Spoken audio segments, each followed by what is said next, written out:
Doctor છે એટલે અમને બહુ જ સંતોષ છે. ડૉક્ટર સારા હોય એટલે સંતોષ થાય જ. મારું નામ પ્રજ્ઞા ઓઝા, ગામ દાતડી, તાલુકો રાજુલા, જિલ્લો અમરેલી. મારા વહુ છે, હું એની સાસુ છું, લલિતાબેન ઓઝા.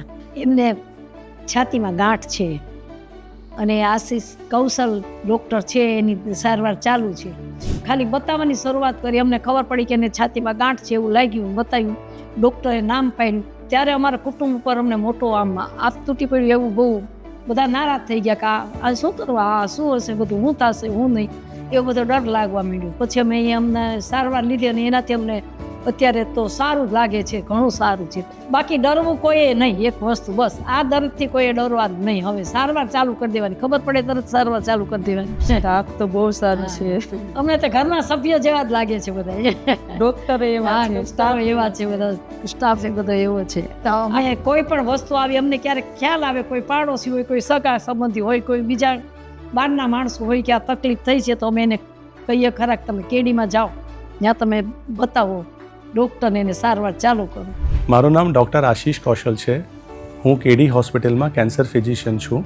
સ્તન કેન્સર સ્ત્રીઓમાં થતા સૌથી કોમન કેન્સર છે.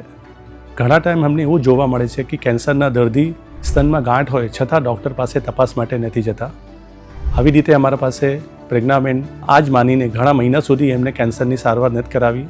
સ્તનમાં ગાંઠ હતી, એમને લાગ્યું કે જો એ ગાંઠ કેન્સરની કદાચ ના બી હોય અથવા કેન્સરની નીકળે તો એની સારવાર કરવામાં બહુ તકલીફ પડતી હોય છે.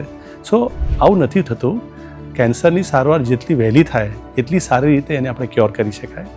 અને પ્રજ્ઞાબેનના કેસમાં જો એ થોડા લેટ બી આવ્યા તો બી એની કેન્સરની ટ્રીટમેન્ટ, જેમ કે અમને કીમોથેરાપીથી એની સારવાર કરી, જેનાથી એનો કેન્સરનો ઘણો સારો સુધારો આવી ગયો છે.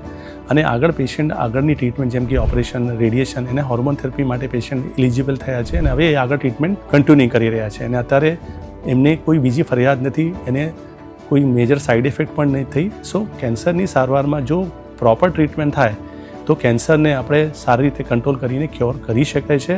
અને હવે કેન્સરની આડઅસરને બહુ ઓછી આપણે કરી શકીએ છીએ. આધુનિક સારવારથી આડઅસર પણ બહુ ઓછી હોય છે.